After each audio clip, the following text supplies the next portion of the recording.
Hello दोस्तों, आज के इस वीडियो में मैं आपको बताऊंगा किस तरीके से आप अपने खुद का एक कलर प्रेडिक्शन गेम बना सकते हैं। इस वीडियो में मैं आपको स्टेप बाय स्टेप पूरा कलर प्रेडिक्शन गेम बनाना सिखाऊंगा। और अगर आप एक डेवलपर हैं और खुद का कुछ इस टाइप का कलर प्रेडिक्शन गेम बनाकर मार्केट में लॉन्च करना चाहते हैं तो इस वीडियो को देखकर आप स्टेप बाय स्टेप पूरा कलर प्रेडिक्शन गेम बनाना सीख सकते हैं। और अगर आप एक डेवलपर नहीं है और फिर भी कुछ इस टाइप का गेम बनाकर मार्केट में लॉन्च करना चाहते हैं तो स्क्रीन पे दिए गए नंबर पर हमसे कॉन्टैक्ट कर सकते हैं, नहीं तो डिस्क्रिप्शन में दिए गए नंबर पर कॉल या टेक्स्ट भी कर सकते हैं।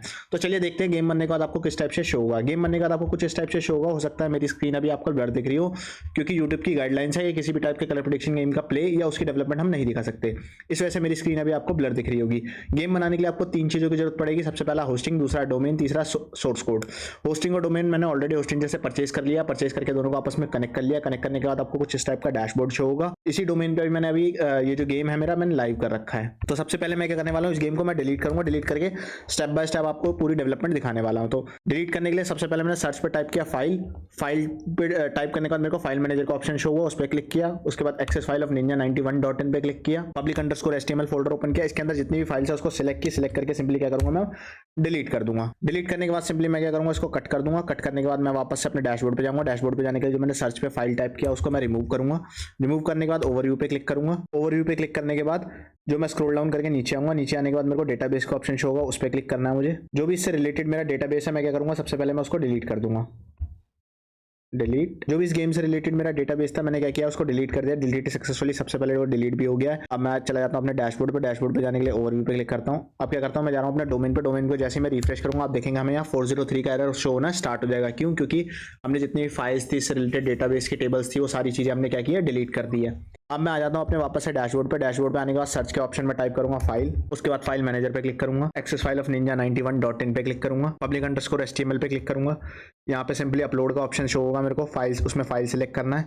फाइल सिलेक्ट करने के बाद जो भी मेरी सोर्स कोड की फाइल है मैं सिंपली उसको सिलेक्ट करूंगा। सिलेक्ट करने के बाद उसको क्या करूंगा, ओपन पे क्लिक करके अपलोड कर दूंगा। राइट साइड कॉर्नर में देखेंगे हमारी जो सोर्स कोड है वो अपलोड होना स्टार्ट हो जाएगा। जैसे ही हमारा सोर्स कोड यहाँ पे अपलोड हो जाएगा सिंपली क्या करना है, मुझे उसको सिलेक्ट करना है। सिलेक्ट करने के बाद उस पर राइट क्लिक करना है। राइट क्लिक करने के बाद मेरे को एक्सट्रैक्ट का ऑप्शन शो होगा, उस पर क्लिक करना है और चूज फोल्डर में डॉट टाइप करना है। डॉट टाइप करने के बाद एक्सट्रैक्ट पे क्लिक कर देना है हमें।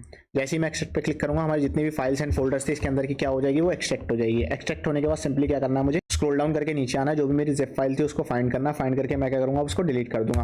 क्यों? क्योंकि अब इसकी हमें कोई नीड नहीं है। सिंपली मैं वापस से अपने अपलोड फोल्डर पे और जाऊंगा, क्योंकि वर्जन का कभी कभी इशू आता है। तो हमने क्या किया, यहाँ पे डॉट एक्सेस की फाइल भी हम प्रोवाइड करते हैं, जिससे वर्जन का जो भी इशू आपका शो होगा वो सारी चीजें यहाँ से रिमूव हो जाती है। यहाँ पे सिंपली क्लिक करना है रीनेम, और इसके आगे हमें क्या करना है, डॉट। सिंपली ये फाइल क्या आ जाएगी, अब हमें स्क्रॉल करके ऊपर आ जाएगी जस्ट फोल्डर के नीचे। उसके बाद आ जाना हमें अपने फाइल मैनेजर पे। फाइल मैनेजर पे आने के लिए सिंपली सर्च पे हमने जो फाइल टाइप किया उसको रिमूव करना है। रिमूव टाइप करने के बाद ओवरव्यू पे क्लिक करना है। ओवरव्यू पे क्लिक करते हैं हम डैशबोर्ड पे आ जाएंगे। डैशबोर्ड पे आने के बाद स्क्रॉल डाउन करके नीचे आना है, फिर डेटाबेस पे क्लिक करना है। डेटाबेस पे क्लिक करने के बाद सिंपली अभी रैंडमली क्या करूंगा, मैं कोई भी एक डेटाबेस यहाँ पे क्रिएट कर ले रहा हूँ।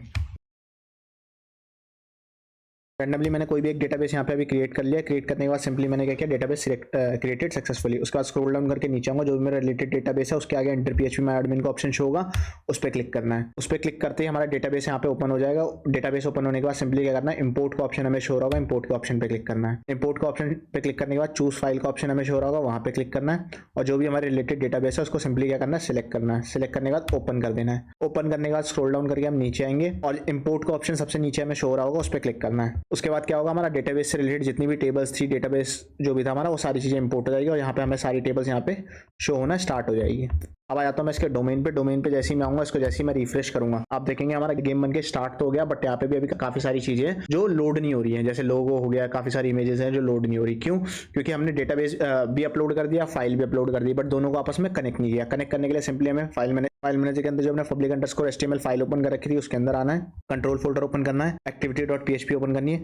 यहाँ पे हमें डेटाबेस कनेक्शन अपडेट करना है। तो डेटाबेस कनेक्शन हमने क्या बनाया था, जो भी डेटाबेस का नाम है हमें सिंपली उसको कॉपी कर लेना है और यहाँ से यहाँ पे डेटाबेस का नेम और यूजर नेम हमारा सेम था, क्योंकि तो हम सेम चीज यहाँ पे भी अपडेट कर देंगे। उसके बाद इसको सेव करके कट कर देंगे। DB एक्शन फाइल ओपन करेंगे, यहाँ पे भी अपना डेटाबेस कनेक्शन अपडेट करेंगे। अपडेट करने के बाद सेव करने के बाद इसको क्या करेंगे, अब कट कर देंगे। उसके बाद पब्लिक अंडरस्कोर HTML पे क्लिक करूंगा, एडमिन फोल्डर ओपन करूंगा। एडमिन फोल्डर के अंदर कंट्रोल फोल्डर ओपन करूंगा, activity.php। यहाँ पे भी हमें अपना डेटाबेस कनेक्शन अपडेट करना है। DB action. अब जैसे ही मैं अपने गेम पे आऊंगा, गेम पे आने के बाद मैं जैसे ही इसको रिफ्रेश करूंगा आप देखेंगे अब हमें सारी चीजें, लोगो, इमेजेस वगैरह जो लोड नहीं होती वो सारी चीजें यहाँ लोड होकर स्टार्ट होना, शो होना स्टार्ट हो गई है। तो अब इसके बाद एडमिन पैनल पे आ जाते हैं। एडमिन पैनल पे जाने के लिए सिंपली डोमेन के आगे /admin टाइप करना है, हमें /admin टाइप करना था। /admin टाइप करने के बाद हमें क्या होगा, यहाँ पे एडमिन का लॉगिन पेज होना स्टार्ट हो जाएगा। तो सिंपली क्या करना है, अब इसमें हमें जो भी हमारा बाय डिफॉल्ट एक एडमिन का आईडी पासवर्ड हमें मिलता है उसी से मैं इसमें लॉगिन कर लूंगा।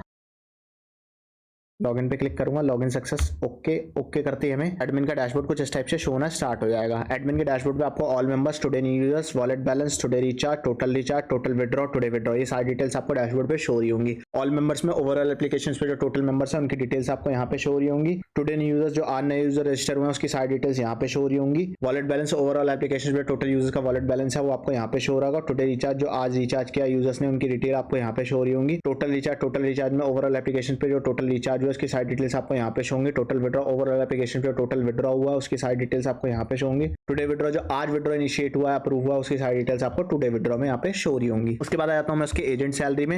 एजेंट सैलरी में क्या होता है, किसी भी यूजर को आप एजेंट असाइन करेंगे उसके वर्क के बिहाफ पे अगर आप उसको सैलरी कैलकुलेट करके देना चाहते हैं तो यहाँ से चेक करके प्रोवाइड कर सकते हैं। उसके बाद आता हूँ मैं यूजर लिस्ट में। यूजर लिस्ट में ओवरऑल एप्लीकेशन पे जो टोटल यूजर्स हैं उनकी सारी डिटेल्स आपको यहाँ पे शो हो रही होंगी। पर्टिकुलरली किसी यूजर्स की अगर आप डिटेल देखना चाहते हैं तो सिंपली एक्शन के नीचे व्यू मोर का बटन ओपन होगा, उस पर क्लिक करना है। व्यू मोर के बटन पे क्लिक करते हैं आपका पर्टिकुलरली यूजर्स की डिटेल्स ओपन शो होना स्टार्ट हो जाएगी, जैसे joining date, mobile number, wallet balance, need to bat, password, user को एक्टिवेट डीएक्टिवेट करना, यूजर के अकाउंट रिलेटेड इन्फॉर्मेशन अपडेट करना, वो भी आप यहाँ से कर सकते हैं। उसके बाद आता हूँ मैं फंड ट्रांसफर में। किसी भी यूजर के वॉलेट में अमाउंट ऐड या डिडक्ट करना है तो सिंपली आपको यहाँ पे मोबाइल नंबर इनपुट करना है। मोबाइल नंबर इनपुट करने के बाद जो भी अमाउंट आपको ट्रांसफर करना है अमाउंट डालना है, कंफर्म अमाउंट करना है और कोई भी एक रिमार्क डाल देना है। जैसे मैं डिपॉजिट कर रहा हूँ तो डिपॉजिट का रिमार्क डाल के मैं क्या करूँगा, ट्रांसफर फंड।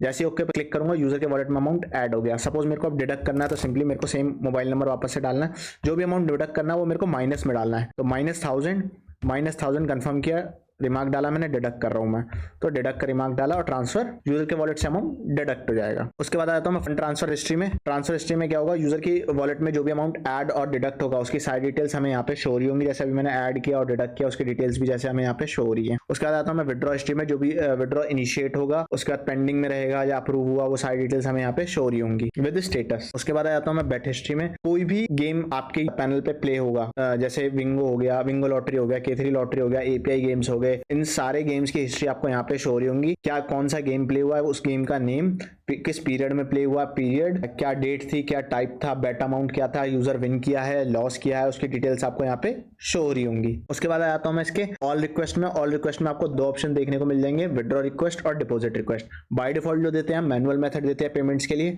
विड्रॉ रिक्वेस्ट में आपको मैनुअली अप्रूव करके मैनुअली यूजर के अकाउंट में अमाउंट ट्रांसफर करना पड़ेगा। डिपॉजिट रिक्वेस्ट में जो भी डिपॉजिट इनिशिएट को होगा जब तक आप अप्रूव नहीं करेंगे यूजर के वॉलेट में अमाउंट ऐड नहीं होगा। पेमेंट्स का एक और मेथड होता है ऑटोमेटिक, जिसमें आपको सारी चीजें ऑटोमेटिकली वेरीफाई होती है, यूजर के वॉलेट में अमाउंट ऑटोमेटिकली ऐड और डिडक्ट होता है। उसके बाद आ जाता हूं मैं इसके कस्टम रिजल्ट्स में। बाय डिफॉल्ट जो दो गेम हम देते हैं, Bingo lottery and K3 lottery, उसके कस्टम रिजल्ट्स आप यहां से दे सकते हैं किसी भी पीरियड में, किसी भी टाइम में। आप चाहे तो मैनुअल रिजल्ट देना चाहते हैं मैनुअल, आप चाहते हैं यूजर रैंडम विन करे तो रैंडम भी आप सेट कर सकते हैं, यूजर जिससे रैंडम विन करे। यहाँ से सिंपली आपको रैंडम पे क्लिक करना है। अब यूजर क्या करेगा, रैंडम विन करेगा। ऑटोमेटिक पे सेट करना है तो बाय डिफॉल्ट जो सेट होता है लीस्ट अमाउंट विन, वो यूजर विन करेगा। जिस भी नंबर पे कम से कम बेट लगी होगी वो विन करेगा। कस्टम रिजल्ट देना चाहते हैं तो सिंपली यहाँ से सिलेक्ट करेंगे, उस यूजर को कस्टमली वो विन होगा। उसके बाद आ जाता हूँ मैं इसके कस्टम स्पिन में। कस्टम स्पिन में भी सेम चीज है, रैंडम अगर आप सेट करते हैं तो रैंडम विन होगा, आप कस्टम सेट करते हैं तो कस्टम विन होगा, आप मैनुअल सेट करते हैं तो मैनुअल विन होगा स्पिन में, जो भी यूजर हर बार स्पिन करेगा। उसके बाद आता हूँ मैं सेटिंग्स में। सेटिंग्स में आप क्या है, यहाँ पे पेमेंट के जो भी रिलेटेड इन्फॉर्मेशन है वो सारी आप यहाँ से अपडेट कर सकते हैं। जैसे UPI हो गया, USDT ID हो गया, QR आपको अपडेट करना है, यहाँ से QR आप अपडेट कर सकते हैं। सपोर्ट के लिए टेलीग्राम है, टेलीग्राम चैनल है, व्हाट्सएप है, इंस्टाग्राम, वो सारी चीज़ें आप यहाँ से अपडेट कर सकते हैं। उसके बाद नोटिस, जो यूजर पेज पे नोटिस शो आपको हो रहा होता है वो आप यहाँ से अपडेट कर सकते हैं। नोटिफिकेशन भेजना है आपको यूजर्स को तो सारे यूजर्स को यहाँ से नोटिफिकेशन आप सेंड कर सकते हैं। पासवर्ड एडमिन का चेंज करना चाहते हैं तो वो आप यहाँ से चेंज कर सकते हैं। चेंज एनी विन रेंज अगर आप जो यूजर पेज पे शो हो रही होगी वो आपको यहाँ से अपडेट करनी है तो वो यहाँ से आप अपडेट कर सकते हैं। उसके बाद activity award, different type of activity awards है जो यूजर के बेट अमाउंट पे आपको अर्न होगी, तो वो जो भी रिक्वायर्ड बेट अमाउंट है वो अगर आप बेट प्लेस आप करते हैं तो उसके बिहाफ पे आपको रिवॉर्ड्स मिलते हैं। उसके बाद मैं आ जाता हूँ इसके इन्विटेशन बोनस में। 13 टाइप के रेफरल बोनस है जिसमें अलग अलग रेफर पे अलग अलग टाइप के रिवॉर्ड्स हैं जो आप अर्न कर सकते हैं रेफर करके। उसके बाद आता हूँ मैं लेवल सेटिंग्स में। लेवल सेटिंग्स में फर्स्ट रिचार्ज कमीशन और चेंज बेट कमीशन है। यूजर के फर्स्ट रिचार्ज पे रेफरर को कमीशन देना चाहते हैं तो 10 लेवल्स तक आप वो अपडेट कर सकते हैं यहाँ से। बेट पे अगर 10 लेवल्स तक कमीशन देना चाहते हैं